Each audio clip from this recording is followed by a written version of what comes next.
We've seen reports that a quarter of the links shared on social networks in France around the election are fake news. Is that accurate?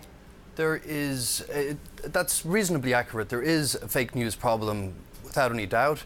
But what we'd like to do is try and quantify how bad that problem is. So when we're talking about fake news, we're talking about the false stories that are out and out fabrications, but we're also talking about very partisan reporting, getting a little bit of a fact and then wrapping it up and telling a very one-sided story. So a lot of websites specialize in doing that.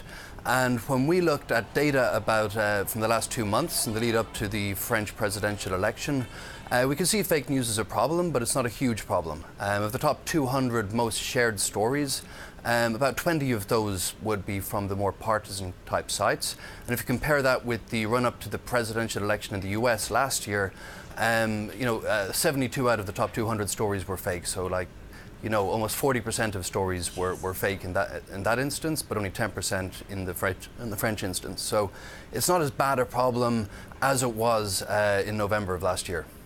Still, it is a problem. I mean, you don't want any of the news stories that you read to be fake. Of course not. not. I mean, what is Facebook doing about this? What is Google doing about this? What is Twitter doing about this? Now that they have at least, one big lesson under their belts. I think the first thing they did since November was admit that they had a problem, right? They saw this happening, and then there was this public uproar, and then they decided, okay, we have to tackle this problem, but we don't know exactly how. So there's a mix of technological solutions and human solutions.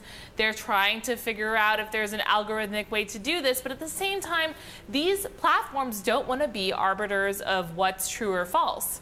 So Facebook is teaming up with journalists, so is Google, to try to align what fact checkers have to say about stories with the posts on their network, to try to make it a little clearer for people that maybe they won't get as easily misguided. Now, Google backed a collaborative verification platform called Crosscheck to fight fake news, specifically around the French election, Paul, and they're using some of your technology at NewsWhip. How's it actually working? So you've heard the old saying that a lie can get halfway around the world before the truth gets its boots on. So Crosscheck is about the truth getting its boots on faster. And it's a collaborative project started by the First Draft News Coalition, and it's got 37 newsrooms across France, all spotting very early on when a new trend is emerging on social media, like a new video, a new piece of content, an image that claims to be an image of candidate, something like that. So where our technology comes in is we're really good at spotting content as it starts to trend. So the journalists can then spot something very early on.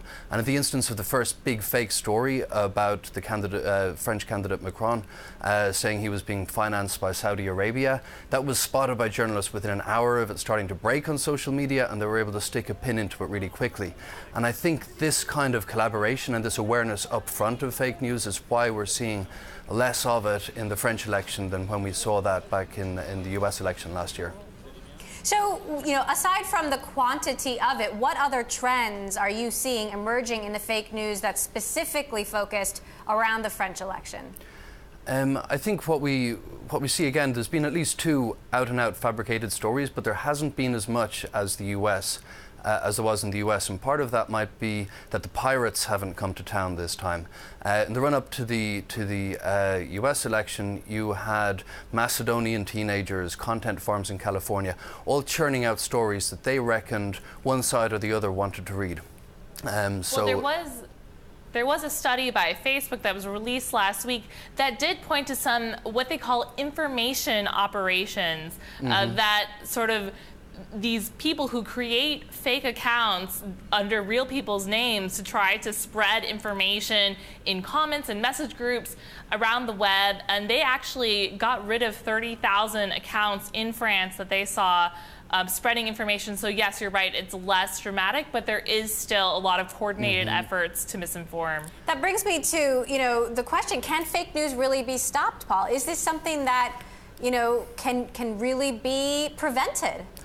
Well, it's hard because people have predispositions to liking certain kinds of stories, and if you have a certain opinion of politicians and you're getting fed a diet from particular websites that you love that confirms your worldview every day, you're going to want more of that. So people are kind of opting into fake news a little bit as well.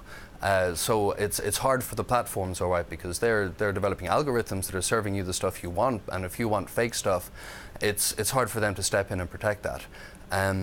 I think one thing that's important is that journalists and people in media are able to step outside their own filter bubbles and see what stories are trending in the worlds that they're not normally a part of and that they're not normally looking at.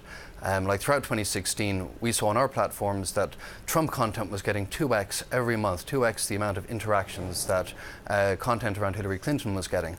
So it was a huge groundswell, but it was all on websites that probably your average reporter at the New York Times or the Washington Post had never heard of and didn't know existed until November 9th. Sarah, you and I talked to Facebook COO Sheryl Sandberg this week ahead of the earnings call. We asked about fake news. She said they take it very, very seriously. What's your read on whether Facebook can actually get this under control? Well, the company needs to take it seriously because it's not an issue for their revenue, as Sandberg told us, but it is an issue for their users feeling like they trust the platform to inform them, and we get more and more of our news passively. I think that this is going to be a situation like spam, like hacking. You can only move as fast as you can to fix the problem, but then somebody will find a way to make it worse again. They're always one step ahead.